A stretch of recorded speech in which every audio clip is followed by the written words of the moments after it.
துதிப்போர்க்கு வல்வினை போ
நன்றி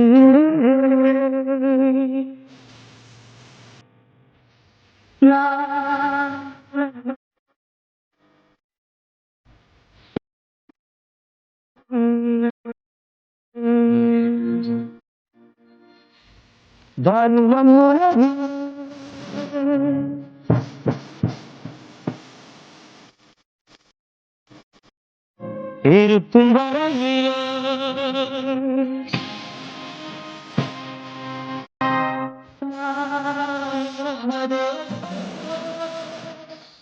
இந்த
பாசம் என்னும் வழி வந்து தாசமல கூட்டம் ஆடும் அழகில் அமைவதுதானே வாழ்க்கை பூந்தோட்டம்.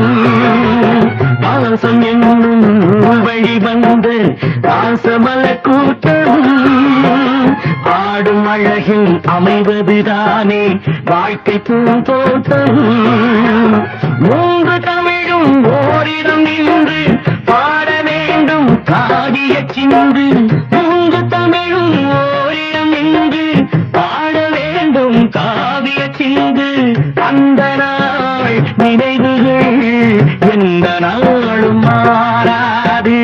அந்த நாள் நினைவுகள் எந்த நாளும் மாறாது. நாளை நமதே, நாளை நமதே.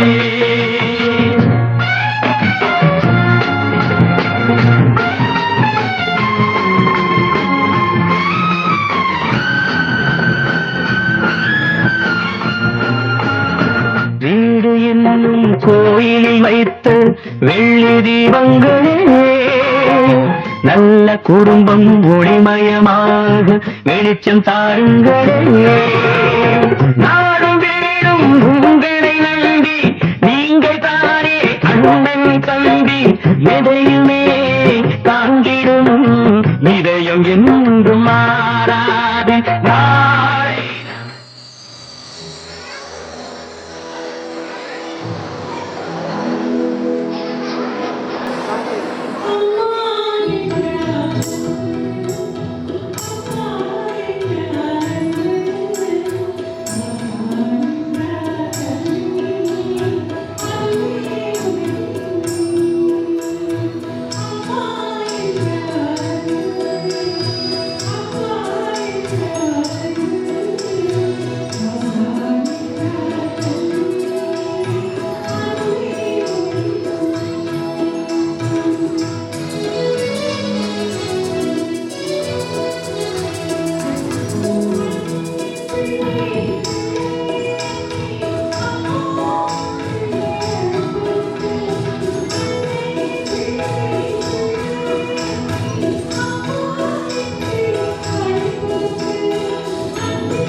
ஸ்டூடெண்ட்ஸ் பேரழகி.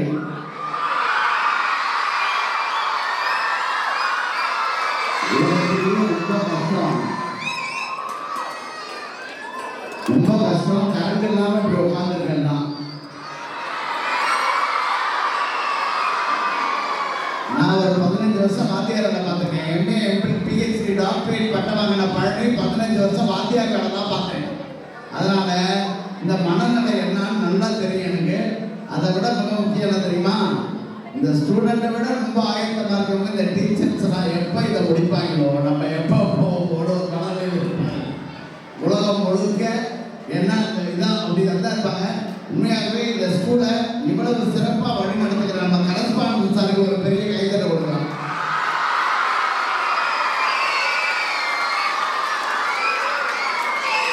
அதே மாதிரி இந்த ப்ரோக்ராமுக்கு ஒன் மேன் ஆர்மி அப்படின்னு சொல்ல முடியாது, ஒன் உமன் ஆர்மி அப்படின்னா அவங்க தமிழ்ச்சல் கேட்கலாம், அவங்களுக்கு ஒரு பெரிய கைதட்டை கொடுக்கலாம். அவ்வளோ அருமையா இதை பண்ணியிருக்காங்க. நிறைய ஆனந்த பயிர்கள் ஒரு இசைக்குழு வச்சு இவ்வளவு சிறப்பாக செய்கிற அந்த அக்காவுக்கு எவ்வளோ பெரிய கைத்தட்டை கொடுத்தாலும் பத்தாது. ரொம்ப அருமையான ஒரு ஆர்கனைசேஷன் பண்ணுவாங்க.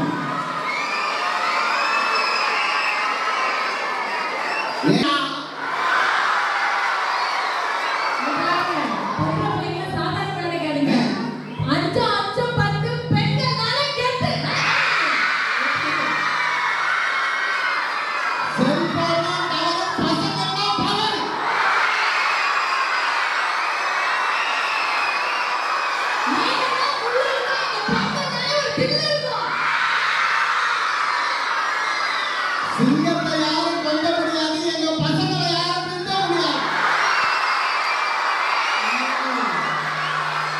நாங்க இந்த மாதிரி நாலு டைலாக் வச்சிருக்கோம். நீங்க 10 நிமிஷம் தான் அந்த மாதிரி பேசிட்டாங்க. நாம இங்க இருக்க போறதெல்லாம் எதேனா கவலைப்படாத, ஆயம்மா இல்லைன்னா சேர்த்துங்க ஸ்கூல்ல.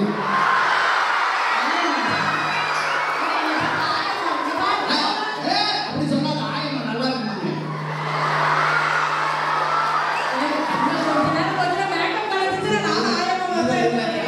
என்ன தெரியுமா, பசங்க சிரிச்சா கூட பொம்பளை பிள்ளைங்களை நல்லா தான் சொல்றாங்க. அப்படி தெரியுது.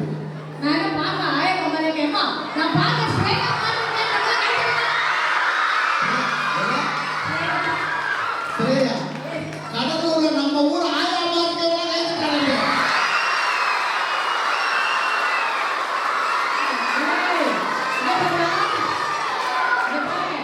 அது நான் வந்துட்டு அழகா அனுஷ்கா மாதிரி இருக்கிற மாதிரி கேட்டுருக்கேன்.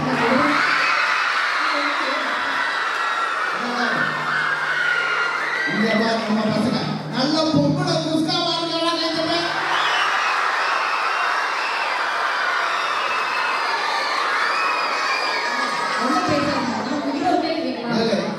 இங்க இருந்து வானம் தூரமா இல்ல கடலூர் பஸ் ஸ்டாண்ட் தூரமா? எல்லாருக்கும் தெரியும் வானம் தான் தூரம். இப்போ நான் வெளியே போய் நின்னா வானம் தெரியும், கடலூர் பஸ் ஸ்டாண்ட் தெரியுமே.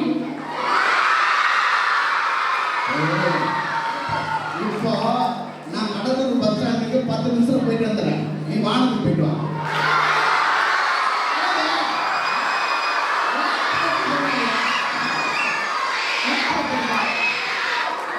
ரொம்ப கத்தாதீங்கன்னா பர்ஃபார்மன்ஸ் பண்ணும்போது டீ குடிக்கிறாங்க பார்த்தா.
எப்படி ஆமை பார்த்துட்டீங்களா? அதனுடைய ஓட்டை எப்பவுமே முதுகுல சுமக்கும். இந்த பள்ளி பருவத்துல இருந்து அந்த பேக சுமக்குங்க. அதுக்கப்புறம் வளர்ந்த பிறகு அதனுடைய கல்வி சுமையை சுமக்குங்க. அதுக்கப்புறம் குடும்பத்தை சுமக்குங்க. பெண்கள் எப்பவுமே ஆமைக்கு சமங்க. நிலத்திலே வாழும், நீரிலே வாழும். அதனால தான் பெண்களை ஆமையோட ஒப்பிட்டு சொல்லுவாங்க. அதனாலதான் பெரியவங்க சொல்லியிருக்காங்க, ஆமை பூந்த ஊடு உருப்படாது.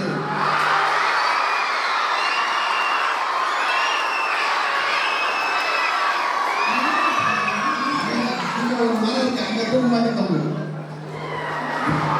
தூர்வாரி சொல்லுவாங்க. இங்க பாருங்க, அந்த மாதிரிலாம் பேசக்கூடாது. பெண்கள் எப்பவுமே வந்துட்டு அழகானவங்க. அப்படியா? எப்படி தெரியுமா சொல்றேன்? அம்மா. பெண்கள் எப்பவுமே தெய்வத்தை ஒப்பிடுவாங்க. தெரியுமா? அப்படியா? பெண்களும் தெய்வமும் ஒன்று. ஆமா, நம்ம நல்லா நினைக்கணும்.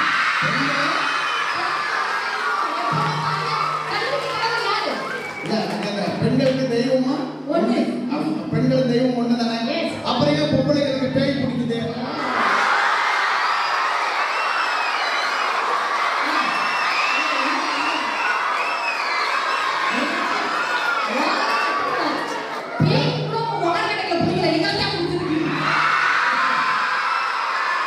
அப்புறம் என்ன எனக்கோட சேர்த்து தம்பி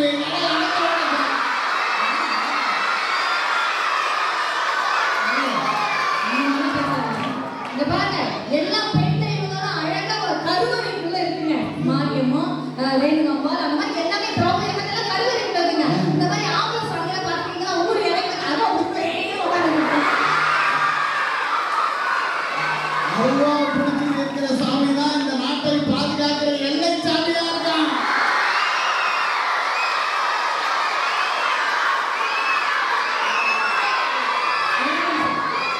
நான் ஆண்களுடைய புத்தி எந்த மாதிரி புத்திரோ உங்களுக்கு தெரியுமா?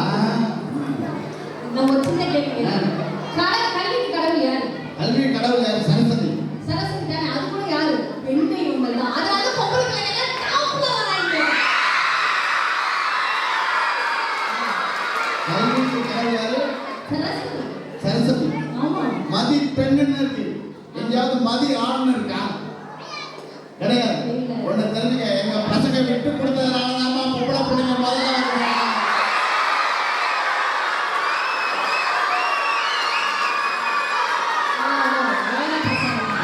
பாருங்க, எப்பவுமே பெண்கள் தான் உங்களுக்கு பாதுகாப்பு. எப்படி? இப்போ நீங்க நம்ம ஸ்கூல்ல இருந்து கடலூர் வரைக்குமோ சரி. இல்ல இந்த சைடு வந்துட்டு நீங்க இந்த பக்கத்துல இருக்க ஊர்ல பைக்ல போங்க. பண்ருட்டி வரைக்கும் பைக்ல போங்க. போலீஸ்கார் நிறுத்திடுவார். நீங்க தனியா போனா ஹெல்மெட் வச்சிருக்கியா, லைசென்ஸ் வச்சிருக்கியா, ஆர்சி வச்சிருக்கியா எல்லாம் கேட்பார். அதே மாதிரி எங்க மாதிரி கேர்ள்ஸ் உங்க வைஃப் எல்லாம் பின்னாடி உட்கார்ந்து கூட்டிட்டு போனீங்கன்னு வச்சுக்கோங்களேன், சத்தியமா ஒருத்தரும் நிற்க மாட்டாங்க. நானும் அப்படி நினைச்சுதான் அந்த போலீஸ்காரன் கேட்டேன். சரி. தனியா வந்தா பிடிக்கிறீங்க சார், ஒழிப்போட வந்தா பிடிக்க மாட்டீங்க. அதுக்கு அவர் என்ன தெரியுமா சொன்னாரு? என்ன சொன்னாரு? அவன் ஏற்கனவே ஒரு பிரச்சனையோட போறான் தம்பி.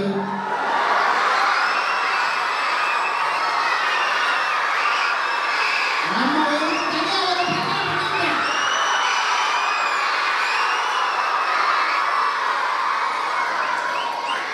கடலூர்ல கடல் பக்கம் தான். கடல் பண்ண மாட்டேன் நான் போயிட்டு. ஆமா, அப்புறம். இங்க பாருங்க, பெண்கள் எல்லாம் ஏன் தெரியுமா நான் வந்துட்டு எப்பவுமே கெத்துன்னு சொல்றேன். பெண்கள் எல்லாம் பாருங்க இஸ்ரோல வந்துட்டு விஞ்ஞானிகளா இருப்பாங்க. இப்ப பாருங்க ஸ்கூல்ல எல்லாமே டாப்பர்ஸ் பெண்களா தான் இருப்பாங்க. நம்ம ஊர்ல நான் இங்க சொல்லல, அந்த பக்கம் ஸ்கூல் பசங்கள சொல்றேன். ஏன்னா வெளியே இருந்து கல்லூடுவாங்க. அப்ப நான் இங்க இருந்து உசுரோட தப்பிச்சு வெளியே போகணும் அதுக்காக சொல்லிட்டு இருக்கேன். பெண்கள் எப்பவுமே வந்து டாப்பரா இருப்பாங்க. ஆம்பளை பசங்க வளர்ந்து பாருங்க, உங்களெல்லாம் தொந்தி தொப்பை மாதிரி நிற்கும். அம்மா, பெண்கள் மாசமா இருக்காங்க, ஆண்கள் வருஷமா இருக்காங்க. அதெல்லாம் ஒண்ணு நல்லா தெரிஞ்சுக்கலாம். அதெல்லாம் கேட்கலாம். இதெல்லாம் எங்க அம்மா போட்ட சோறு. அம்மா போட சொல்றேன். ஆமா, ஒண்ணு தெரிஞ்சுக்காவா, என்னைக்குமே கள்ளக்கவடம் இல்லாதவங்க தான் குண்டா இருப்பாங்க. சூதுவாதம் பிடிச்சதெல்லாம் பண்ண மாதிரி தான் இருக்கும்.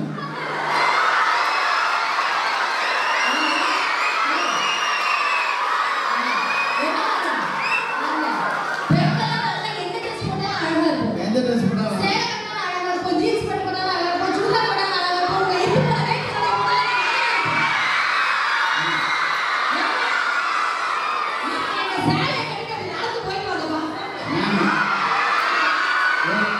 ஒரு 5 கிலோமீட்டர் இப்படி போ, என்ன ஒரு வயல் இருக்கும், அதுல ஒருத்தர் கோவணம் கட்டி விழுந்துட்டு இருப்பார்.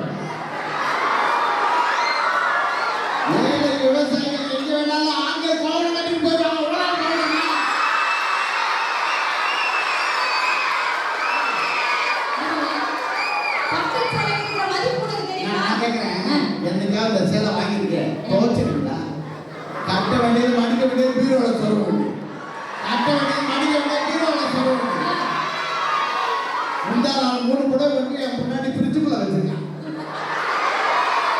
இதுல ஏமா வச்சேன் வெயிலுக்கு கொஞ்சம் குழுன்னு இருக்கும் என் புருஷன் கஷ்டப்பட்டு கடன்பட்டு வேதனைப்பட்டு ஒரு பட்டு எடுத்து கொடுக்குறாருன்னா நான் துவைச்ச அந்த அவர் வேர்வை துணி எல்லாம் வேஸ்டா போயிடும்ல. அதான் எடிச்சத வாட வருதுன்னு நினைச்சேன்.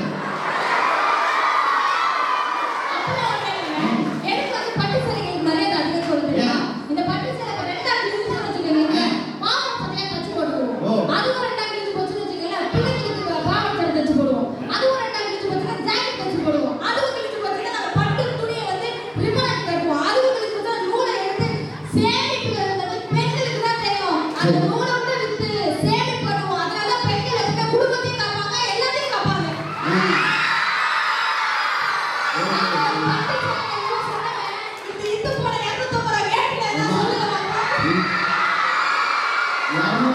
வேட்டியை பத்தி சொல்ல போறேன். இங்க ஆண்கள் கூட்டம் எப்படி கை தட்ட போகுதுன்னு பாரு.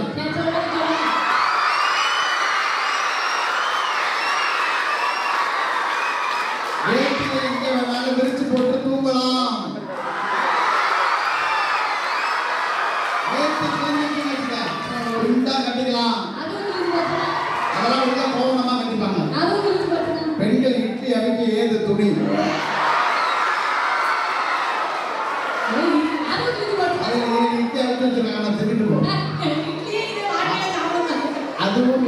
காது போடலாம், மூக்கு போடலாம். அதுக்கு மேல கிளி என்ன இருக்கு பட்சத்துல 250 ரூபா வேட்டி என்னைக்குமே யூஸ் ஆகும். 5000 ரூபாய் கொடுத்து வாங்கி அவனை கணக்காரன் நாக்கிறது யாரு?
மேக்கப் பண்றது வந்து நாங்க இன்னும் எக்ஸ்ட்ரா அழகு சேர்த்துக்கிட்டு இருந்தோம். அதனால நீங்க வந்து பெண்கள்லாம் குறை சொல்லுவீங்க.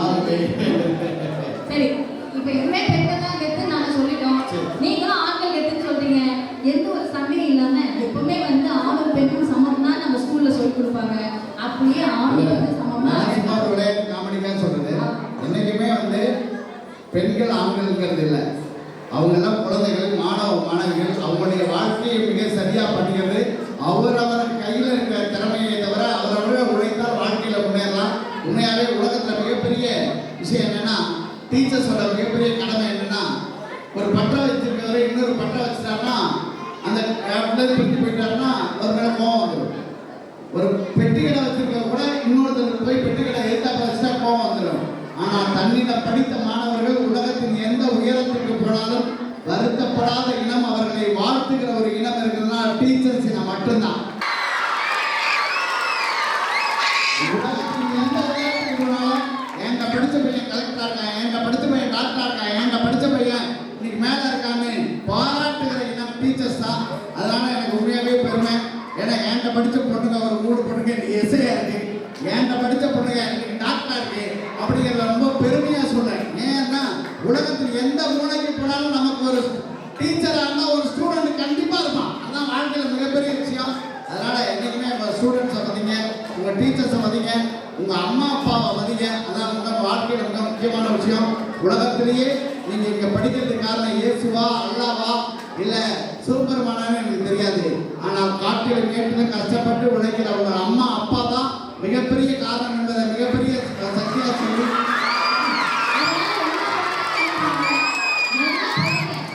வாழ்க்கையில நம்ம கிட்ட ஒரு 10 ஆப்பிள் வந்துச்சுன்னா அந்த ஆப்பிள் யாராவது எடுத்துனா நம்மகிட்ட ஒண்ணுமே இருக்காது. நம்மகிட்ட ஒரு 10 சாரியா நம்ம புடவை ட்ரெஸ் முன்னால எடுத்துக்கிட்டா முடியாது. நம்ம கிட்ட இருந்து எது இருந்தாலும் இன்னொருத்தனால திருட முடியும். ஆனா நம்ம கிட்ட இருந்து திருடவே முடியாத ஒரே செல்வனா இந்த கல்வி செல்வம் மட்டும்தான். அதனால நல்லா படிக்க தங்கங்களா. கடைசி வரைக்கும் நம்ம கூட வர நம்ம நிறைய சொத்து வச்சிருக்கோமா, கடைசி வரைக்கும் நம்ம கூட வராது. நம்ம இறந்த பிறகும் நம்முடைய கல்லறையில நமக்கு பேருக்கு பின்னாடி ஒரு டிகிரி போடுறாங்க அப்படின்னா நம்முடைய கல்வி மட்டும் நம்ம கல்லறை வரைக்கும் கூட வரும். அதனால எல்லாரும் நல்லா படிக்க தங்கங்களா. உலகத்திலே மிகப்பெரிய பணக்காரன் நெஸ்மின் இருக்காங்க, அரபு சுல்தான் இல்ல, பில்கேட்ஸ் இல்ல, ஒரு பெரிய பட்டியல் இருக்காங்க. நான் ஒரு 35 நாடு மேல பயணம் பண்ணியிருக்கேன். உலகத்திலே மிகப்பெரிய பணக்காரன் கடைசி வரை தன் அம்மா அப்பா கூட எவன் வாழ்றானோ அவன் தான் உலகத்தின் மிகப்பெரிய பணக்காரன். உலகத்தில் மிகப்பெரிய கோடீஸ்வரன் சொந்த மண்ணில் வாழ்ந்தா அவனை விட கோடீஸ்வரன் உலகத்தில் வேற யாருமே இல்லை. நீங்க சந்தோஷமா இருங்க, மகிழ்ச்சியா இருங்க, ஆனந்தமா இருங்க சொல்லி எனக்கு இந்த வாய்ப்பு வழங்கிய அருமை மேடம் அவர்களுக்கும் நன்றி சொல்லி விடைபெறுகிறேன். நன்றி, வணக்கம். அற்புதமான முறையில் நடைபெற்ற இந்த நிகழ்ச்சியிலே சீரும் சிறப்புமாய் சிறப்பித்தவர்கள், வாழ்த்துறை வந்தவர்கள், ஆசிரியர் பெருமக்கள், பெரியவர்கள், சார்ந்தவர்கள் அனைவருக்குமே சர்வம் பர்வாதி அறக்கட்டளை சார்பாக நன்றி என்ற வணக்கத்தை தெரிவித்துக் கொண்டு என்னை ராமநாதபுரம் மாவட்டத்திலிருந்து ஐயா அப்துல் கலாம் பிறந்த ஊரான என்னை அழைத்து உங்களை எல்லாம் இந்த நிகழ்ச்சியை என்னை காண வைத்ததற்கு மதிப்பிற்கும் மரியாதைக்குரிய எஸ் தமிழ்செல்வி மேடம் எம்ஏ அவர்களுக்கு என்னுடைய சஞ்சய் அறக்கட்டளை சார்பாக 10,000 ரூபாயை அன்பளிப்பாக அளிக்கிறேன் என்பதை மகிழ்ச்சியுடன் தெரிவித்துக் கொள்கின்றேன். இசைக்குழு அவருடைய சார்பிலும் தமிழர் தொலைக்காட்சியினுடைய ஆதரவோடு நமது பள்ளியில் நடத்திய இந்த கோடைக்கால கொண்டாட்டம் மிக சிறப்பாக நடைபெற்றது. மாணவர்களுக்கெல்லாம் பரிசளித்த அந்த அறக்கட்டளை சார்பில் பரிசளித்தவர்களுக்கு எங்களுடைய மனமார்ந்த நன்றியை தெரிவித்துக் கொள்கிறோம்.